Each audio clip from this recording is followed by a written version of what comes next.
자, 11월 18일 비트코인 확인 한번 해보도록 하겠습니다. 비트코인이 16,700달러 정도 하고 있는데요. 자, 비트코인이 어제 17,000달러 돌파를 한번 시도를 했는데 실패를 했습니다. 그래서 여기 지금 브레이크아웃은 나왔는데 여기에서 다시 한번 풀백 할 수 있는 이런 그림이 나올 수가 있기 때문에 아직 완전하게 우리가 좀 방향이 좋다라고 말하기는 어려워요. 그 부분에 대해서는 오늘 아침 영상에서 다 이야기를 드렸거든요. 어디를 돌파를 해야 되고, 그리고 어떤 방향이 나올 수가 있고, 그리고 이런 식으로 했을 때 어디 어디 매수 지점을 잡고 어떻게 대응을 해야 되는지 이런 부분을 설명드렸으니까 여러분들이 오늘 아침 영상 그 부분은 참고를 좀 해주시면 될 것 같아요. 그래서 여기에서 이제 좀 지지를 해주는 그림이 나와주면 좋겠지만, 만약에 이런 식으로 해서 다시 한번 밑으로 빠질 수가 있는 그런 그림이 있기 때문에 대응책들 여러분들 참고해 주시면 될 것 같고, 자, 그러면 지금 영상은 여러분들이 지금 가장 걱정을 하는 지금 FTX 사태 때문에 불안감이 형성이 되어 있죠. 이곳저곳에서 이제 줄 도산을 하는 게 아니냐, 줄 파산을 하는 게 아니냐, 이런 부분들에 대해서 지금 얘기가 많이 있는데, 그래서 이 부분에 대해서 여러분들이 조금은 걱정을 좀 덜 수 있는 부분에 대해서 한번 이야기를 해보도록 할게요. 자, 일단 지금 제네시스라고 암호화폐 장외 거래 및 담보 대출 서비스 제공 전문 업체입니다. 여기에서도 지금 뭐 대출이 진행이 안 되고, 신규 대출 진행이 안 되고, 뭐 이 FTX 관련한 기업들에 대해서 지금 불안감이 계속 형성이 되고 있는데, 자, 그러면 우리가 먼저 이 그룹을 알아야 됩니다. DCG 그룹. 이 DCG, 디지털 커런시 그룹이라고 하는데요. 이 그룹 안에 이 자회사들이 다 있는 거예요. 그래서 여기에서 보면 FTX도 있고, 지금 문제가 되고 있는 제네시스도 있고, 이런 식으로 있는데, 지금 이 부분 얘기하면, 자, FTX 거래 계좌에 1억 7,500만 달러 규모 자금 묶여 있는 상태고, 그래서 이 제네시스가, 그래서 모회사입니다. 이 제네시스의 모회사인 DCG에서 1억 4천만 달러 지원을 해줬죠. 제네시스 트레이딩 대출 중단이 됐어요. 사람들 공포감 형성되고, 거기에 있는 파장이 또 재민이 코팍스까지 암호화폐 거래소 뱅크런 사건이 일어나고 있는 겁니다. 그러니까 FTX 때문에 여기에서 문제가 좀 생기고 자금이 묶여버리니까 또 거기에 연관된 가상화폐 거래소들도 뱅크런 사건이 나오고, 지금 연달아서 계속 이런 움직임이 나오고 있는데, 자, 여기에서 뭐 이 부분 대부분 다 아시는 부분이니까 여기에서 생각해 볼 건, 우린 과거를 한번 생각을 해봐야겠죠. 과거는 어땠는지. 자, 그러면 가장 큰 사태가 하나가 있었어요. 바로 마운트 곡스 사태. 여러분들 많이 들어보셨죠? 마운트 곡스 같은 경우에는 모르시는 분들을 위해서 이야기 드리면, 바이낸스, FTX, 코인베이스 합친 것보다 더 영향력이 있던 암호화폐 거래소예요. 그래서 2014년 전 세계 비트코인의 거래의 약 70% 이상 거래를 하는 엄청난 거거든요. 이런 거래소에서 어떤 일이 있었냐? 12년 6월에 비트코인 도난을 당해요. 근데 이제 뭐 경미하게 이렇게 묻혔는데, 이제 14년 2월에 85만 개 비트코인이 도난을 당합니다. 그리고 거래소에 비트코인 인출 중단되고, 거래 중단되고, 웹사이트 폐쇄되고, 그리고 파산 신청을 해요. 좀 비슷하죠, 지금. 이렇게 파산 절차 개시를 해버리고 이런 식으로 됐던 상황이 있었단 말이에요. 근데 이 부분이 있었을 때 우리가 차트를 한번 살펴보면은 여기거든요. 예, 물론 그때와 지금은 비트코인의 가격도 다르고 한 부분은 있습니다. 자, 이때도 언제였냐면 이제 상승을 크게 하고 난 이후에 여기였는데, 이 사건이 있었던 그 달에 비트코인이 약 한 50% 급락을 하게 됩니다. 물론 14년과 지금의 비트코인 가격이나 이런 것들에 비해서 좀 뭐 이게 경미하다 볼 수 있는데, 일단은 이 당시에도 비트코인은 거의 한 달 만에 약 49%까지 하락하는 이런 일이 있었다라는 거죠. 그런데 결국은 또 비트코인은 어떻게 됐을까요? 그 위에 다시 또 상승을 하게 됩니다. 물론 힘든 구간이 있었고요. 근데 여기가 꼭 마운트 곡스 사건 때문에 이렇게 이어진 게 아니라, 이때 이제 반감기 시즌도 있고 이제 고점 피크를 찍고 떨어지는 이런 그림이 나와주고 있었던 상황이기 때문에 그런 거일 수도 있습니다. 그래서 지금 여기에서 우리는 겪고 있는 게 엄청 많죠. 루나 사태도 겪고 있고, 그리고 FTX 사태 이번에 또 겪고 있고, 여러 가지 지금 블랙스완들 계속해서 일어나고 있습니다. 그쵸? 정말 지금 상황이 힘들 건데, 나중에 우리가 이 부분을 멀리서 보게 되면은 말했던 것처럼 비트코인 가격은 예전에 그 얘기 들었나요? 이 부분. 비트코인은 죽었다. 사망 선고 12년 동안 414번. 비트코인은 계속해서 힘든 일이 많이 있었어요. 많이 있었고, 보시는 것처럼 이런 일들이 많았습니다. 비트코인 실패하게 될 거, 뭐, 바보들의 금 결국 터질 거, 뭐, 이런 식으로 계속 이야기가 나왔었어요. 오죽했으면 비트코인은 400번 이상 죽었다라고 하겠습니까?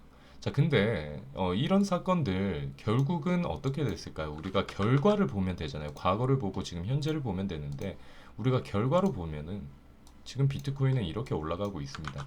이 사이에 아까 말했던 것처럼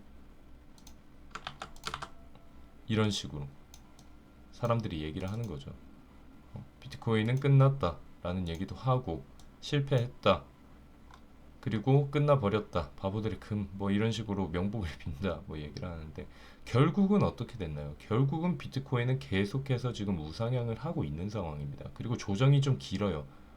조정이 좀 길긴 한데 또 여기에서 어느 정도 준비가 되면 또 상승을 할 수 있는 그런 부분이 있다라는 거죠.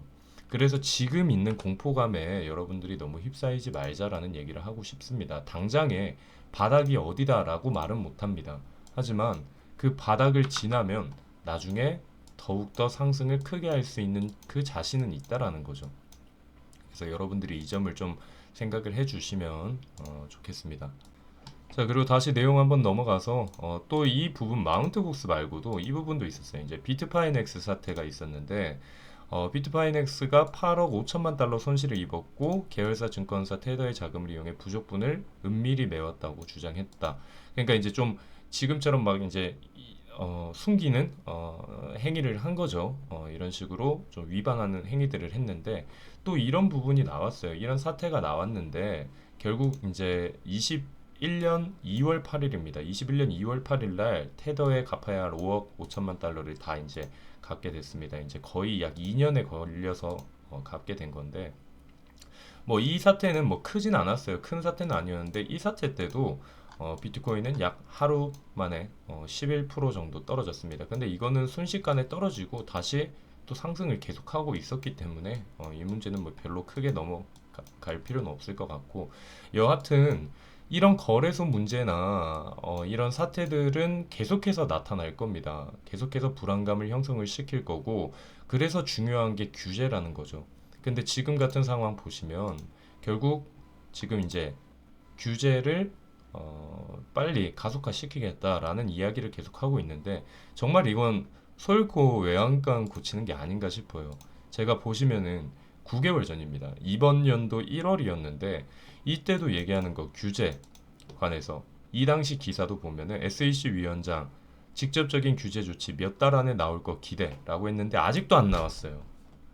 그것 때문에 사람들이 지금 피해자들이 이렇게 피해를 보고 있는 건데 이제 와서 이제 와서 규제를 한다라고 하는데 지금이라도 빨리 규제가 되면 좋겠다. 근데 말했던 거 여기에서도 말했던 것처럼 규제가 되면은 현물 ETF 가능성도 높아지고 그렇게 되면은 기업들이 다시 몰릴 수 있단 말이에요. 지금 같은 경우는 굉장히 위험한 상황이고 불안한 상황이기 때문에 기업들이나 기관들이 떠날 수가 있습니다. 하지만 규제가 생기고 가이드라인이 잡히는 순간 비트코인은 다시 한번 랠리를 일으킬 수 있는 상황이 나온다라는 거죠. 그래서 지금 이번 사태로 인해서 규제 개선 추진한다 뭐 이런 식으로 또 소잃고 외양간 고치는 뒤늦게 이런 얘기를 하고 있는데 여하튼 이런 식으로 규제가 확실히 정해진다 가이드라인이 정해지면은 여러 기업들에서 더 투자를 할 수 있습니다. 이거 하나만 기억하시면 돼요. 암호화폐 비트코인 망하지 않습니다. 비록 이런 힘든 기간이 있을 거예요. 힘든 기간이 있을 건데 이 구간 거의 약 1년이라는 시간이 지났는데 이 기간이 나중에 봤을 때는 나중에 이렇게 상승을 하게 되면은 이 구간이 보이지가 않게 되는 거죠. 이 힘들었던 것들을 다 보상을 받을 수 있는 그 기회는 꼭 온다는 겁니다. 그 기회가 어딘지 그리고 이 바닥이 어딘지까지 정확하게 우리가 알 수는 없지만 여러분들이 그 점을 좀 참고하시면 좋을 것 같아요. 자, 그래서 오늘 영상은 여러분들 좀 걱정을 덜 하시면 좋을 것 같아요. 그리고 제가 진짜 보고 황당했던 게 알라메다, FTX 관련 업체죠. 그래서 알라메다 FTX에서 거래할 때 청산 면제 받았다. 진짜 보고 어이가 없어요. 선물하시는 분들 입장에서 청산이 가장 무서운 거 아닌가요? 근데 청산을 면제받았다라고 하면은 그렇기 때문에 시장이 완전 세력들이 가지고 놀 수 있는 게 되는 거예요.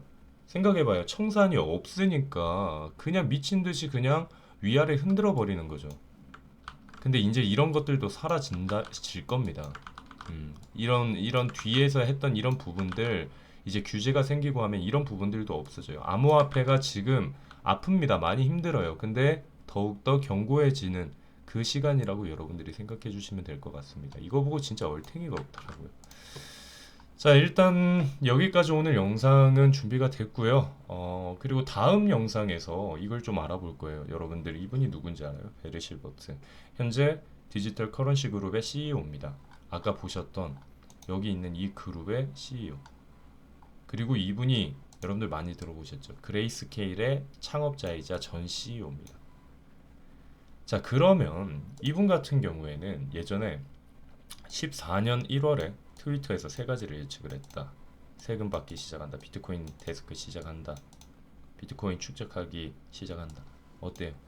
이런 부분들 14년에 이야기를 했는 사람이에요.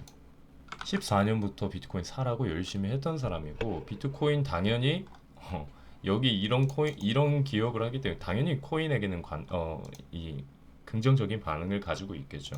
자, 그러면 이 베리 실버트가 지금 있는 이 회사 DCG 그룹이죠. 이 DCG 그룹에 대해서 조금 더 자세히 알아보고 지금 DCG 그룹이 가지고 있는 코인은 어떤 건지 보유 포트폴리오 당연히 비트코인, 이더리움 있을 거고 그 외에 어떤 코인들이 있는지 우리가 이런 부분들도 좀 살펴보도록 합시다. 그래서 오늘 영상은 여기에서 마치도록 하고 여러분들 다시 한번 얘기하지만 채팅방 들어오시면 좋을 것 같아요. 채팅방 들어오시면 이런 부분들에 대해서 이제 실시간으로 제가 이야기를 설명을 드리고 할 수 있는 부분들이 있습니다. 그렇기 때문에 여러분들이 오늘 아침에도 영상 나가고 나서도 추가적으로 어떤 방향으로 움직일 수도 있는지 이런 부분들에 대해서 이야기를 하거든요. 그래서 이 부분 여러분들이 참고하시려면 저도 여러분들이 채팅방 와서 같이 좀 응원하고 힘내고 하셨으면 좋겠어요. 그래서 여러분들과 함께 이 힘든 시기 잘 견뎌 보기를 바라겠습니다. 일단 뭐 링크는 여기 밑에 있으니까 여러분들이 참고해 주시면 될 것 같습니다. 오늘 영상 여기에서 마치도록 하고 다시 한번 얘기하지만 지금 이 힘든 시간 지나서 나중에 더욱더 성장하는 암호화폐 시장이 돼서 우리에게도 또 긍정적인 모습을 바라보게 만들어 줄지 우리가 기대를 한번 해보도록 합시다. 지금 있는 공포감 많이 무서울 겁니다. 저도 무서워요. 근데 이 부분들 나중에 또 다 지나갈 거라 생각합니다. 여러분들 힘내시면서 마무리 이번 한 주 또 주말 잘 보내시길 바라겠습니다.